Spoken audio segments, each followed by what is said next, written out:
Okay, here's the second part to the cell division video. Just had to pause for a quick second there. I've discussed how we had the original parent cell dividing into two clone cells and how that would require all of the DNA and the organelles to be divided. But that happens in an organized fashion. Now, there are names to these phases that you don't have to be able to identify or or be able to label in any way, but you do have to know that there are various different kind of key points within what's known as the cell cycle. So we have names for different phases that you'll do more about if you're doing A level. And the first of this kind of set of stages is called interphase. Interphase is kind of like a rest phase.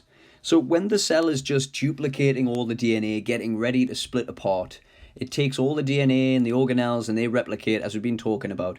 They're in this phase known as interphase. So you're not going to see any chromosomes at that point. The cell is going to kind of look like this with sort of spaghetti, the DNA is all unwound. It doesn't look like a condensed chromosome like that or sets of chromosomes. So in interphase, all of the information is kind of just getting ready. It's the preparatory phase. And this is about 90% of the time that a cell exists. It's mostly in interphase. The other 10% of the time, what's happening is we are undergoing mitosis. We're undergoing cell division. And there's names for other phases that I'll not go into now.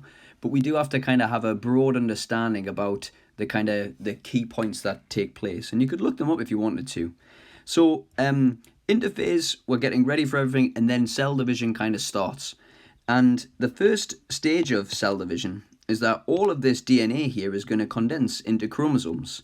And the nucleus that all of the DNA is in is going to kind of start disappearing. So we're going to start getting like little holes in the nucleus so that that DNA can start to move around from one end of the cell to the other. So in the first phase of cell division, what's going to happen is the DNA is going to condense into these chromosome pairs, and they're going to start to look like that. And then because they've been replicated, as we were talking about before, these chromosome pairs will actually look like this. They've been duplicated. And that all happened in the interphase stage of cell division. So now that they've all been duplicated, I'm just drawing two pairs of chromosomes in the same colour. So here's the mum's copy and the dad's copy. Here's the mum's copy and the dad's copy. So these pairs of chromosomes. Now, there's actually going to be in a human being 23 pairs of chromosomes. But what... just to fit my diagram there and to give you the rough idea of what's going on, we'll just draw it with those kind of pairs. So what happens next is, now that all of that information is being duplicated, now the nucleus is disappeared and the DNA is condensed into chromosomes, we're then going to have all of these chromosomes line up on a really kind of thin set of fibers that run through the middle of the cell. And that's called a spindle. And they all attach to this spindle along the middle of the cell. We call it the equator of the cell. And once they're on these kind of spindly fibers like this, and they're sitting all lined up in the middle of the cell, you can see we're in a really kind of organized fashion, an organized kind of point here. So now this is nice and easy for us to divide the DNA equally between the two cells, because remember, we duplicated everything. It went from being one chromosome to this duplicated copy. So now if we pull them apart again, we just end up with one chromosome again.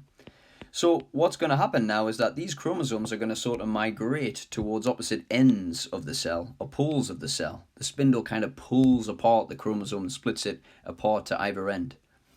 Now, what we're now going to end up with is a new nucleus that's going to form around these sets of chromosomes. So if we kind of draw in what we're going to see at either end of the cell, at each pole of the cell, we're going to end up with these two sets of genetic information, these two sets of chromosomes, exactly the same as the original cell. And then a new cell membrane forms around these two cells, and the cytoplasm that was connecting them splits apart. And then we end up with these two copies. So that's a sort of, a very sort of brushed overview that you'll do a lot more detail if you carry on to A level. And really we just have to identify that these steps happen in sort of sequential order and be able to understand that they at various different points and stages, but being able to name them isn't something that you're gonna have to do. So there are sort of three overall stages to the whole cell cycle. This interphase, mitosis, which is the cell division, and then there's a final phase which is called cytokinesis, which is where the cell actually splits. This is this last part here. So in cytokinesis, we've got the splitting of the cytoplasm to form these two daughter cells that are now completely identical to the original parent cell. So in terms of knowing the stages, that's as far as we have to go. So that's cell division, that's mitosis, or that part of cell division, and meiosis is something that we'll look at later. Tomorrow's video, we're going to look at a little bit more about stem cells and cloning, and then we'll move on to transport. I'm going to give you the questions now that I'd be following up with if I were doing these lessons and trying to kind of follow up with that. Remember, Physics and Maths Tutor, tremendous resource. On here, I've gone to the revision section. I've gone to AQA, GCSE, clicked on cell biology. Of course, if I was doing Edexcel or OCR, maybe even if you're watching this video and that's the exam board that you study, I'd be looking at those revision sections, not AQA. So I'm then going to click on any of these topic book lists. They're all pretty good. I've had a look at all of them.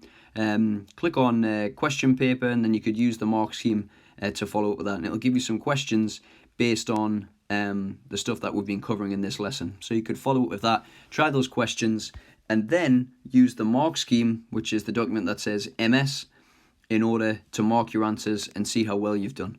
Remember, please leave any comments in the comments on the videos, and I'd be happy to see if I can answer them, or just message me from what you've got, and I'll try and get back to you.